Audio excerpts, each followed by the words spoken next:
حابیل اور قابیل کون تھے؟ حابیل اور قابیل لائف اسٹوری۔ بسم اللہ الرحمن الرحیم۔ قرآن مجید نے حضرت آدم علیہ السلام کے ان دونوں بیٹوں کا نام ذکر نہیں کیا، صرف آدم علیہ السلام کے بیٹے کہہ کر مکمل چھوڑ دیا ہے۔ البتہ تورات میں ان کے نام بیان کیے گئے ہیں۔ کچھ روایتوں میں ان دونوں بھائیوں میں اپنی شادیوں سے متعلق زبردست اختلاف کا ذکر کیا گیا ہے۔ اس معاملے کو ختم کرنے کے لیے حضرت آدم علیہ السلام نے یہ فیصلہ فرمایا کہ دونوں اپنی اپنی قربانی اللہ کے بارگاہ میں پیش کریں۔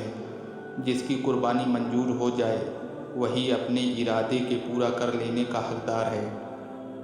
جیسا کہ تورات سے معلوم ہوتا ہے، اس زمانے میں قربانی کے قبول ہونے کا یہ الہامی طریقہ تھا کہ نذر و قربانی کی چیز کسی بلند جگہ پر رکھ دی جاتی، جیسے پہاڑ پر، اور آسمان سے آگ ظاہر ہو کر اس کو جلا دیتی تھی۔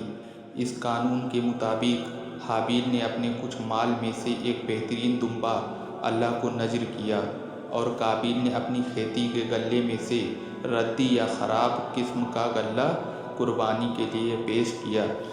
دونوں کی اچھی اور بری نیتوں کا اندازہ اسی عمل سے ہو گیا۔ اس لیے دستور کے مطابق آگ نے آ کر حابیل کی نذر کو جلا دیا، اور اس پر طرح قربانی قبول ہونے کا شرف اس کے حصے میں آیا۔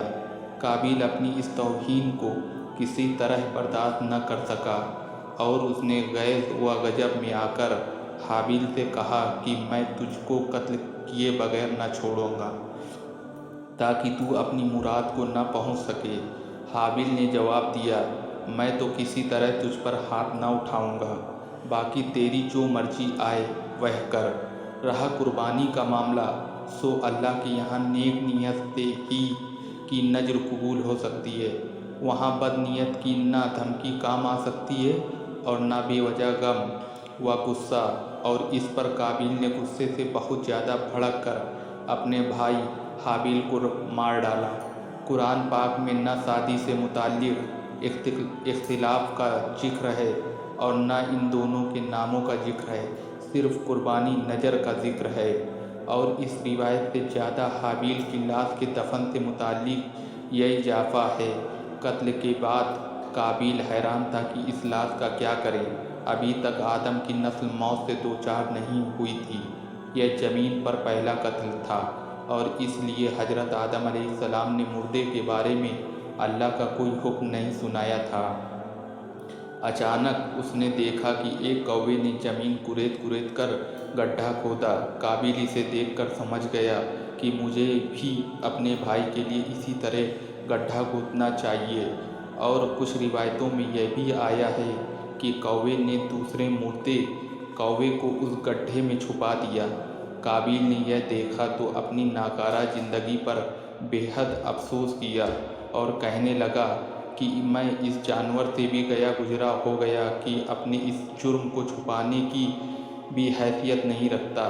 شرمندگی اور افسوس سے سر جھکا لیا، اور پھر اسی طرح اپنے بھائی کی لاش کو مٹی کے حوالے کر دیا۔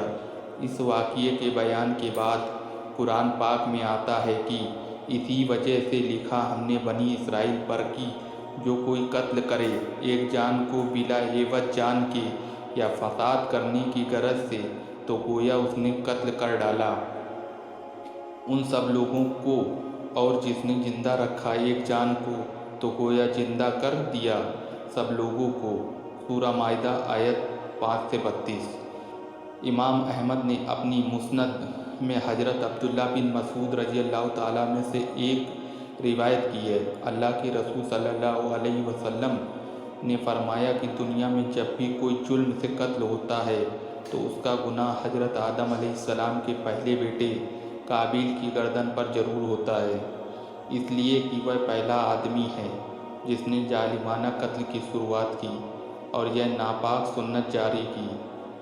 عبرت کی جگہ سورہ مائدہ کی ذکر کی گئی آیت اور اوپر لکھی حدیث ہم پر یہ حقیقت ظاہر کرتی ہے کہ انسان کو اپنی زندگی میں ہرگز کسی گناہ کی ایجاد نہیں کرنی چاہیے، کیونکہ کائنات میں جو آدمی بھی آگے اس بدعت نئے کام کا اقدام کرے گا تو بدعت کی بنیاد رکھنے والا بھی برابر اس گناہ کا حصے دار بنتا رہے گا اور ایجاد کرنے والا ہونے کی وجہ سے ہمیشہ والی ذلت اور گھاٹے کا حقدار ٹھہرے گا۔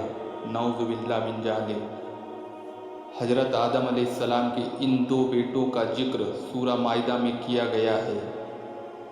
نوٹ: مصنف لیکھک کی ترتیب کے مطابق حضرت آدم علیہ السلام کے تذکرے کے بعد حضرت نوح علیہ السلام کا ذکر کیا جاتا ہے۔ مائی YouTube channel HDF Islamic story, please subscribe. Thanks for watching my video.